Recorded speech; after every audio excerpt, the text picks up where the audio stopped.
ಕೆಲವು ದಿನಗಳ ಹಿಂದೆ ಒಂದು ರಾಬ್ರಿ ಪ್ರಕರಣ ದಾಖಲಾಗಿತ್ತು. ಇದು ಘಟನೆ ವರದಿಯಾಗಿದ್ದು ಬ್ರಹ್ಮಪುರ್ ಪೊಲೀಸ್ ಸ್ಟೇಷನಲ್ಲಿ.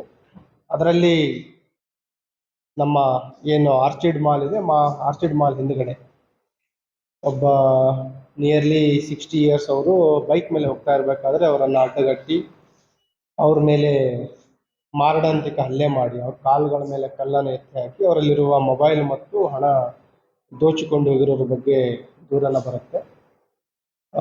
ನಾವು ಪ್ರಾಥಮಿಕವಾಗಿ ಸ್ಥಳಕ್ಕೆ ಧಾವಿಸಿ ಸ್ಥಳವನ್ನು ಪರಿಶೀಲನೆ ಮಾಡಿದಾಗ ಕೆಲವು ಅನುಮಾನಗಳು ಬರುತ್ತೆ ಮತ್ತು ಈ ಪ್ರಕರಣವನ್ನು ಬ್ರಹ್ಮಪುರ್ ಇನ್ಸ್ಪೆಕ್ಟರ್ ಸೋಮಲಿಂಗ್ ಅವರು ಮತ್ತು ಅವರ ಸಿಬ್ಬಂದಿಯವರು ಗಂಭೀರವಾಗಿ ಪರಿಗಣಿಸಿ ವೈಜ್ಞಾನಿಕವಾಗಿ ಮತ್ತು ತಾಂತ್ರಿಕ ಸಾಕ್ಷ್ಯಗಳನ್ನು ಕಲೆ ಹಾಕ್ತಾರೆ ಮತ್ತು ನಮಗೆ ದೊರೆತ ಕೆಲವು ಟೆಕ್ನಿಕಲ್ ಲೀಡ್ಸ್ಗಳ ಮೇಲೆ ಆರೋಪಿಗಳನ್ನು ಬಂಧಿಸುವಲ್ಲಿ ಕೂಡ ಯಶಸ್ವಿಯಾಗ್ತಾರೆ. ಇದರಲ್ಲಿ ಪ್ರಾಥಮಿಕವಾಗಿ 3 ಜನ ಆರೋಪಿಗಳನ್ನು ಬಂಧಿಸ್ತಾರೆ. ಅವರ ಒಂದು ವಿಚಾರಣೆ ಒಳಪಡಿಸಿದಾಗ ಏನು ಇದು ಸುಲಿಗೆ ಪ್ರಕರಣ ಇತ್ತು, ಆ ಸುಲಿಗೆ ಪ್ರಕರಣಕ್ಕೆ ಒಂದು ಹೊಸ ತಿರುವು ಬರುತ್ತೆ.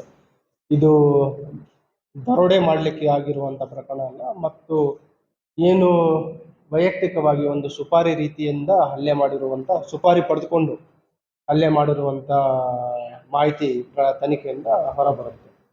ಇಲ್ಲಿವರೆಗೆ ಒಟ್ಟು 4 ಜನ ಆರೋಪಿಗಳನ್ನು ಬಂಧಿಸಲಾಗಿದೆ. ಅದರಲ್ಲಿ 3 ಜನ ಏನು ಯುವಕರಿದ್ದಾರೆ ಅದರಲ್ಲಿ ಬಂಧಿತರಾಗಿರುವಂಥವ್ರು ಮತ್ತು ಇವರಿಗೆ ಸುಪಾರಿ ಕೊಟ್ಟಿರುವಂಥದ್ದು ಯಾರು ವಿಕ್ಟಿಮ್ ಇದ್ದಾರೆ, ವಿಕ್ಟಿಮ್ ಅವರ ವೈಫನ್ನು ಕೂಡ ನಾವು ಬಂಧನ ಮಾಡಿದ್ವಿ. ಅವರು ಇವರಿಗೆ ಸುಪಾರಿ ಕೊಟ್ಟಿರ್ತಾರೆ. ಅದಕ್ಕೆ ಮೂಲ ಕಾರಣವನ್ನು ನಾವು ಕಲೆ ಹಾಕಿದಾಗ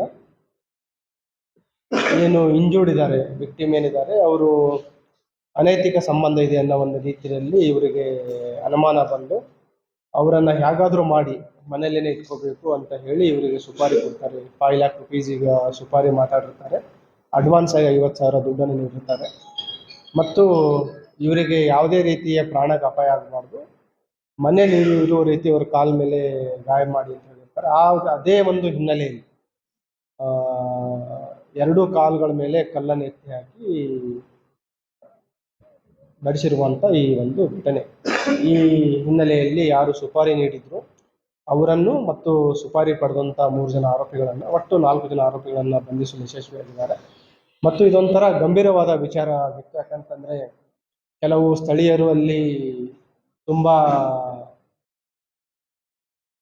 ಒಂದು ಭಯದ ವಾತಾವರಣ ಆಗಿರೋ ರೀತಿಯಲ್ಲಿ ನಮಗೆ ಮಾಹಿತಿಯನ್ನು ನೀಡಿದರು ಮತ್ತು ಸುರಕ್ಷತೆಯ ಬಗ್ಗೆನೂ ಕೂಡ, ಭದ್ರತೆಯ ಬಗ್ಗೆನೂ ಕೂಡ ಅಲ್ಲಿ ನಮಗೆ ಮಾಹಿತಿಯನ್ನು ನೀಡಿದರು.